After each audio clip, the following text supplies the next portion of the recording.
Have you ever asked yourself how you can get these beautiful top-down shots, whether that's for flat lays or food photography? In today's video, I'm going to show you 5 different ways to create top-down overhead setups for every budget. No matter whether you use your phone, a compact camera, or a big bulky camera body with a pro lens. I'm excited. Let's go. In every revolution, there's one man with a vision.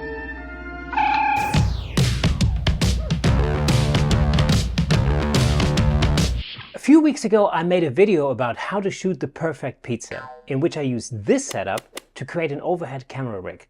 And I got loads of questions, like, what if I don't have all that gear? Or what if I need the camera to be higher? And what if I want to use my phone? That's why today I'm going to take you through 5 different overhead setups that you can use to shoot flat lays anywhere using a variety of equipment. And at the end of this video, I'm going to give you 3 extra awesome bonus tips on how to trigger your camera without even having to touch it. Just like that. Magic. You almost make me believe in miracles. Let's start with a super easy solution for your phone. The phone rig. All you need is some sort of a phone clamp.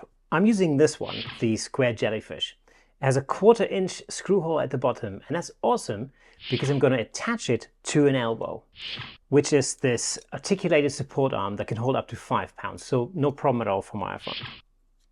On the other end of the elbow, I'll attach a mini super clamp. Now this allows me to clamp this little rig to all sorts of things, like a light stand or even a shelf in the kitchen if you're shooting food photography, for example. The microphone stand. Here's a really great solution for a compact sized camera, a microphone stand. Now, mic stands are not really made to hold cameras, but they have a boom arm that can be extended out, and that's a really useful feature. These stands usually have a 3/8 of an inch thread, and that's perfect for a small ball head. I want to keep the weight down, so I'll use this small ball head here from Benro, which works perfectly for my Fuji mirrorless camera.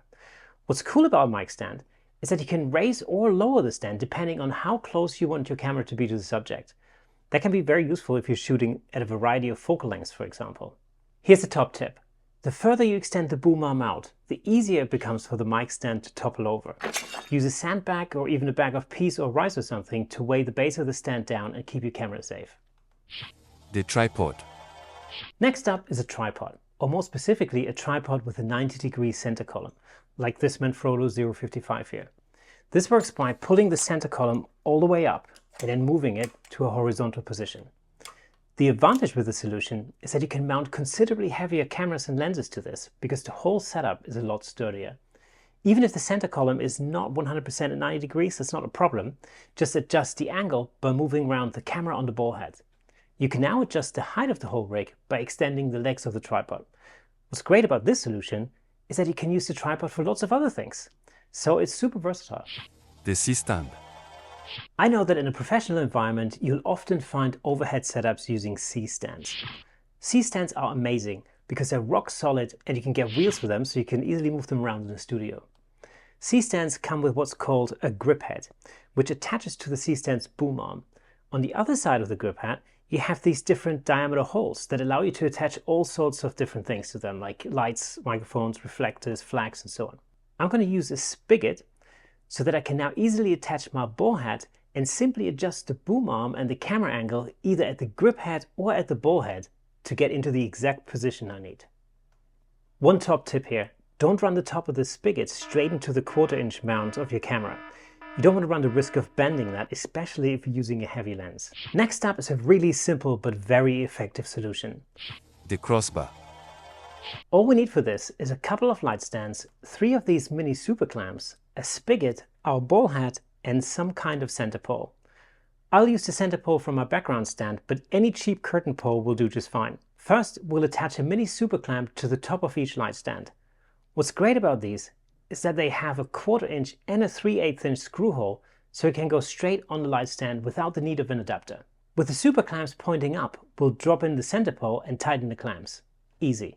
Next, we'll attach the 3rd clamp to the center pole, screw in the spigot with the ball head on the other side, and our rig is ready. This works particularly well across a table. It's a super effective setup. Now, as promised, I've got a few extra awesome bonus tips for you. Bonus tips. One of the issues you find when creating overhead shots is that your camera might be high off the ground and difficult to reach. That's why you want some kind of solution for remotely triggering your camera. The first solution for that is a simple remote cable or a radio trigger. You can find some relatively inexpensive off-brand versions on Amazon that will work with your camera brand. Secondly, use your camera manufacturer's mobile app. I use the Nikon SnapBridge app to preview and remotely trigger my camera all the time. It's a really handy solution. And last but not least, you can preview your shot and trigger your camera straight out of Lightroom or Capture One. This is brilliant and almost always what I do when I shoot in the studio, because it allows me to make sure the exposure is spot on the big screen every time I take a shot. And to round things off, here's some behind the scenes footage of a flat lay I shot earlier as part of a 5-room challenge, where you basically collect things from different rooms in your house to create a flat lay. Enjoy.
There you have it, folks. 5 ways to create top-down overhead setups for awesome flat lays.